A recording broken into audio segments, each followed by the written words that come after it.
Au large de l'île du Prince-Édouard, dans la baie de Malpec, 300 Mi'kmaq occupent une île de 170 km², la réserve autochtone de Lennox. La transmission culturelle est au cœur de la renaissance de cette communauté. Après des années difficiles, un nouveau souffle s'anime. Lennox se relève et puise dans ses racines pour accompagner, tambour battant, une jeunesse en marche.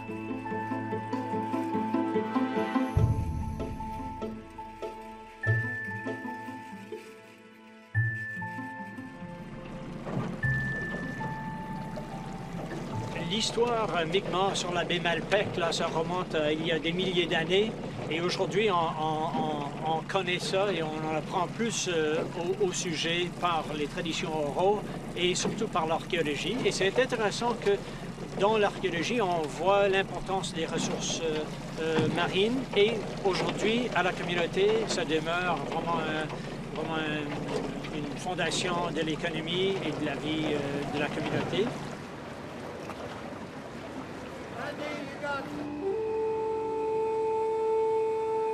Au courant du 20e siècle, une génération d'enfants tout entière était arrachée à l'île pour être envoyée au pensionnat de Shubenacadie en Nouvelle-Écosse. What happened in residential school was deplorable, really. I know a lot of my relatives that went. I know my parents went. I know that some kids didn't come back. They died at residential school and the parents never ever did know where their kids went. There was a lot to that history that it's too much to talk about.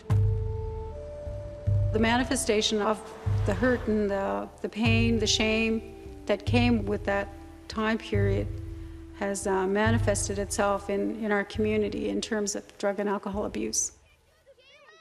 Now things are different. Devant les conséquences néfastes des pensionnats autochtones, on s'efforce dorénavant d'enseigner aux enfants leur langue et leur culture.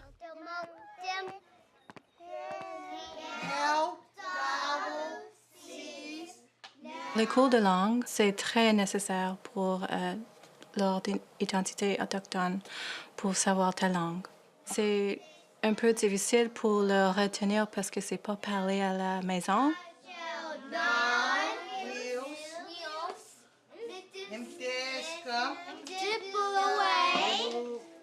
On est tellement fiers de les petits quand ils parlent Mi'kmaq. C'est très... Tu vois dans les visages des personnes quand ils entendent. Et tu vois aussi les personnes âgées. Ils sont désolés qu'ils n'ont pas retenu leur langue. Oh, I feel really good because it's like, oh my goodness, they're speaking our culture, and it's bringing it back. Like, it makes me feel so happy that, oh man, I hope they can speak it fluent. I would actually like to make baskets and teach other little children to build them too. Because just like my grandma was saying, they're losing the culture and from making baskets, and I want to teach more children to make baskets and then so on for tradition. En voyageant, les artisans Mi'kmaq pouvaient fabriquer des paniers pour vendre ça aux fermiers dans presque chaque communauté où ils restaient. Donc c'était devenu une capacité qu'on pouvait porter avec soi qui permettait de gagner de l'argent partout où on restait. To make a white ash basket, we start with the white ash log. And 1 year growth can be separated to two pieces.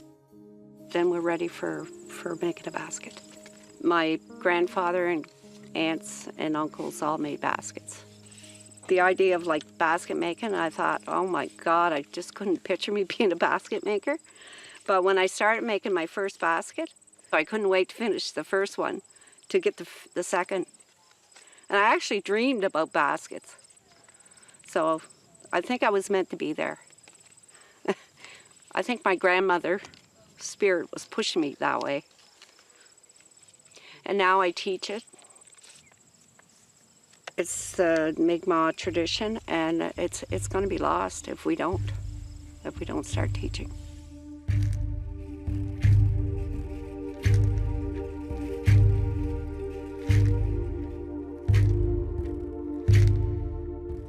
sister had given me a drum. I wasn't sure what to do with it because I just walked away from my culture. I didn't know what to do with it. So I presented it to God in prayer, and I said, here's my drum. I know that it means something. So I told him, I said, well, I will do it in prayer, and I will sing for you. And so, get choked up.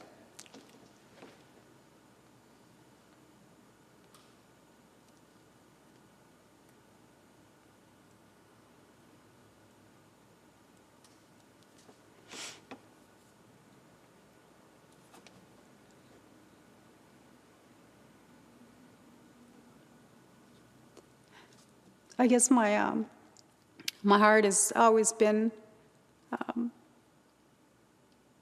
kind of broken because of what happened to my parents. And I didn't want that same experience for me or my kids. And my mom, I guess I got that too from my mom and dad, because they said that, I said, Mom, how come you didn't teach us Mi'kmaq?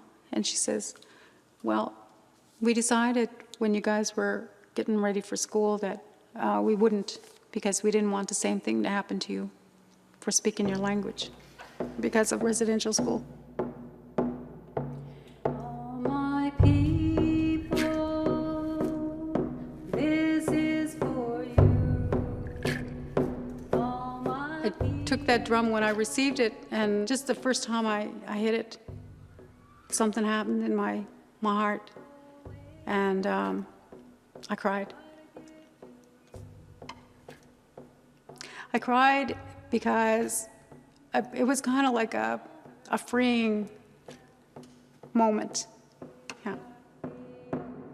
all my children, this is for you.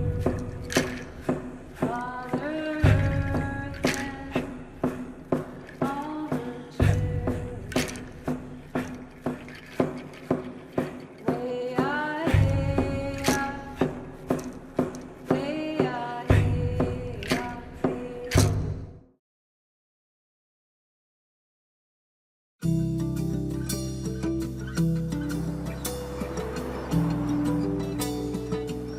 Est-ce vraiment une île si elle est liée par un pont à la terre principale? Moi, je dirais que oui.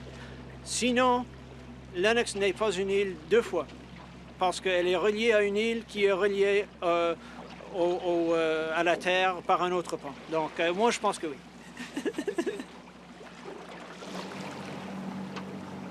Le pont derrière nous a été construit en 1973-74 et ça a beaucoup amélioré la sûreté pour traverser de l'île Lennox à l'île du Prince-Édouard propre. Parce qu'avant ça, les gens traversaient une distance de peut-être 1 kilomètre ou un petit peu plus. Durant l'hiver, quand on traversait sur la glace, c'était pas mal. Mais durant la période où la glace commençait à se former, et durant la période où la glace se défaisait avant de partir, de sortir de la baie là, avec les vents, c'était très dangereux et beaucoup de gens sont décédés. Well, Lennox Island, like, if you couldn't get across the ice, you just died there, right? Because the hospital was 5 miles away. And the only way to get there would be by horse and sleigh, or try to get somebody with a car. But at that time, there was not many of our people that had cars. We used to lose about one person a year on the ice. At one time, a car went in and 4 people drowned. You had to get a written permission to leave the reserve, once you're on there.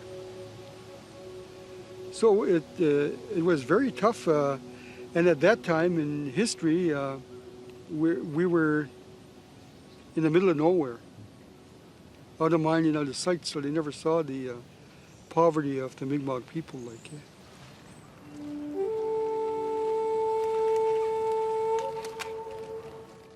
Avant l'arrivée des Européens, les Autochtones comptaient sur un large territoire pour subvenir à leurs besoins. Confinée sur son île, la communauté de Lennox cherche aujourd'hui des solutions pour contrer l'érosion qui gruge irrémédiablement son modeste espace de vie.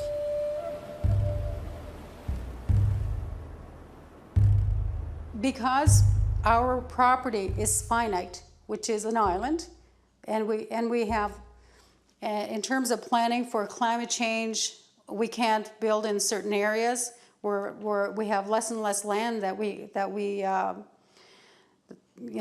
have. We're put on this island, so we're making the best of it. However, we need more property to build houses. We're the fastest growing population in Canada. So it's like, where do you put them?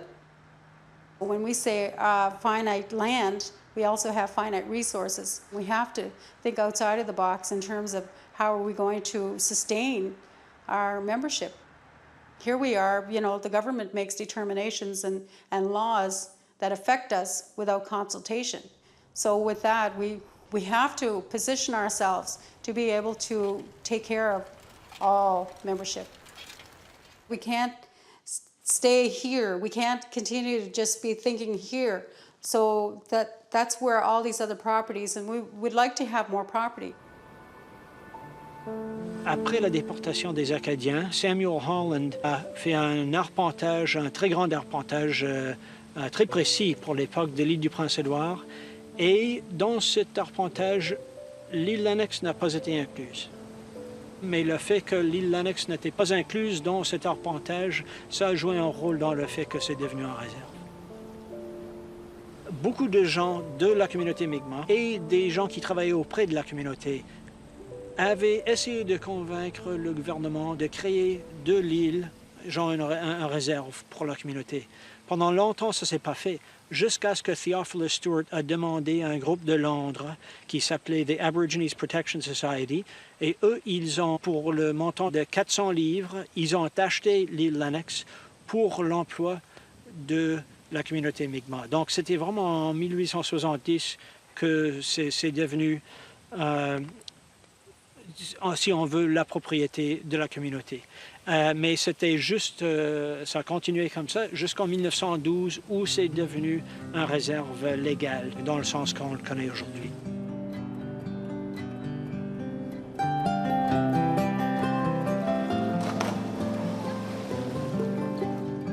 La fête de Sainte-Anne, vers la fin du mois de juillet, à chaque année, c'est comme un grand retrouvaille où les gens qui n'habitent plus la communauté reviennent.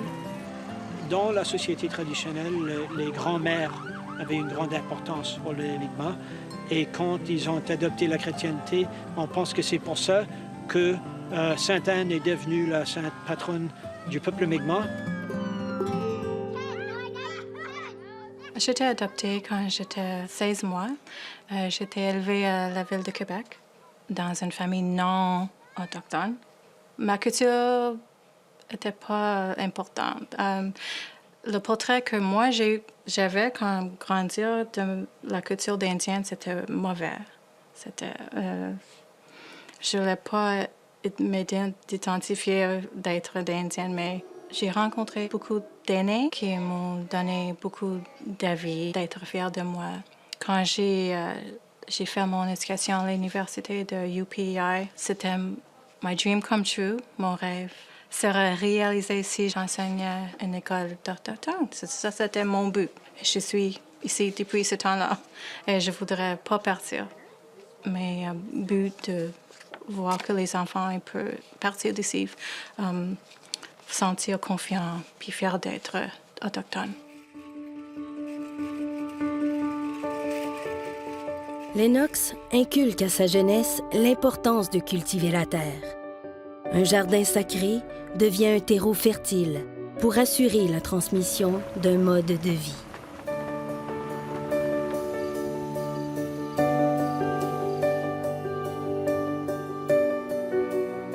Alors ça, c'est un nouveau projet qu'on a commencé. C'est juste introduire les enfants comment pousser les légumes pour nourrir la communauté. Nos ancêtres, quand on était dépendants sur la terre pour nous nourrir, alors c'est un peu la même chose que le jardin fait. It's to remember our elders, to remember our veterans, and also to remember that food is medicine and that it will continue to keep us healthy. Iginamuyan in Sidawogan, Gulaman Kijudistan, Dongwe, Gulu, Gulu, Siskamu. Iginumuyan gasolto tinanglaman gesisiwatisnen gasoltium sedamio.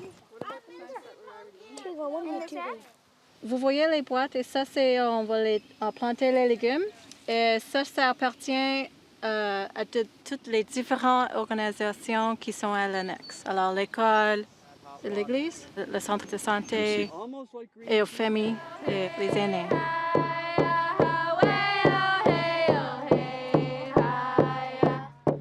A sustainable future, that's what I'm really interested in, because I'm not always going to be here. My parents are not here. So what about the children? What about 7 generations? Because that's really the mindset that we should always be thinking in 7 generations.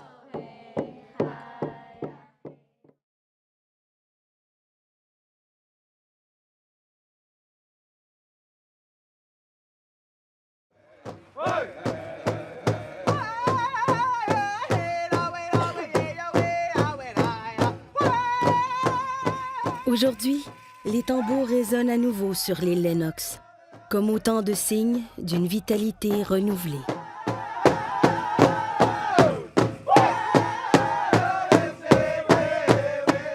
Back then, they didn't even have powwows down here, or gatherings, or nothing. All of a sudden, today we're having a celebration of a powwow. And back then, you know, there wasn't a whole lot of traditional things happening on Lennox Island. Everybody was into their drugs and alcohol. But when this drum group came down, we liked it so much that we asked them to come back down again and teach us about the drum and teach us what they were singing. The group started up, we are a sober drum, like a sober drum group. This drum group actually leaned towards being a support group for each other than anything else. We help each other whenever help's needed. Say someone needs someone to talk to, they usually come here. Well, each one of the singers has taken on a role of, you know, with their sobriety and their teachings that they're natural born leaders.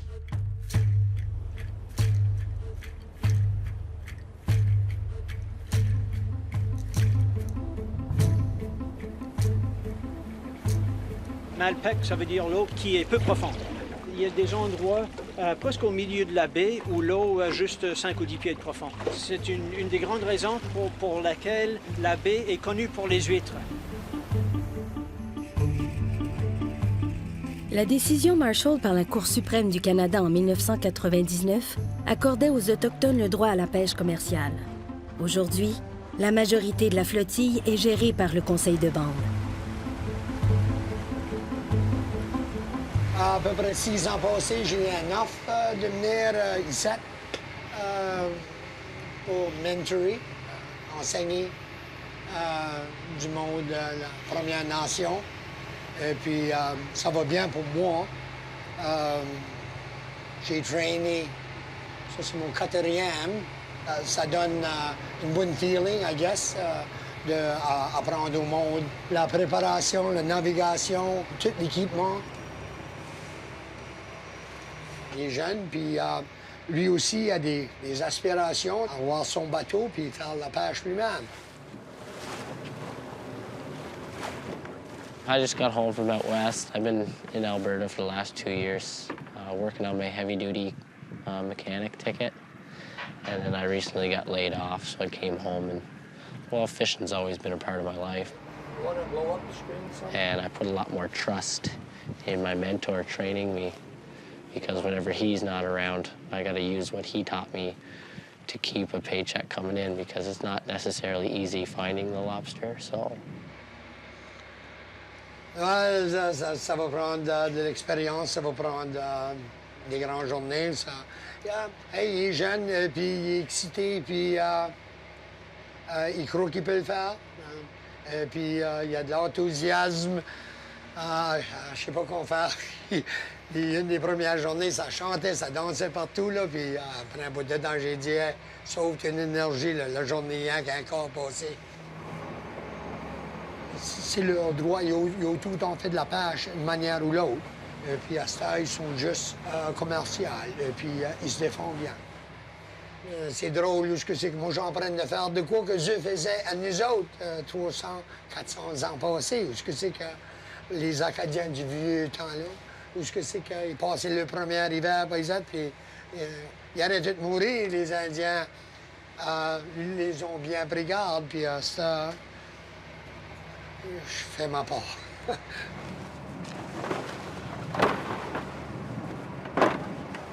Les homards prennent la direction de la Minigou, première usine de transformation appartenant entièrement à une communauté autochtone au Canada.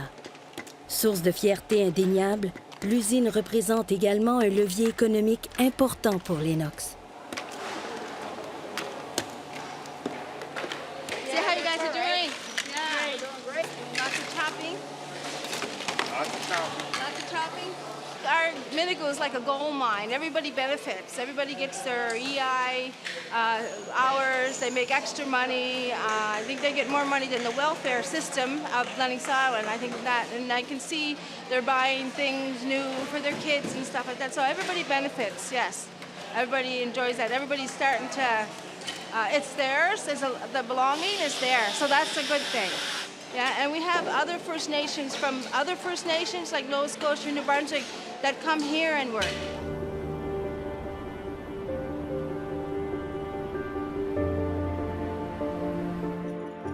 Lennox Island is always home. It's always been home for me. I wanted to see my generations grow from here. We survived. All the efforts that has been done to either eliminate us or de-Indianize us is failed because we are resilient people. When they tried to put us underground, they didn't know that we were the seeds.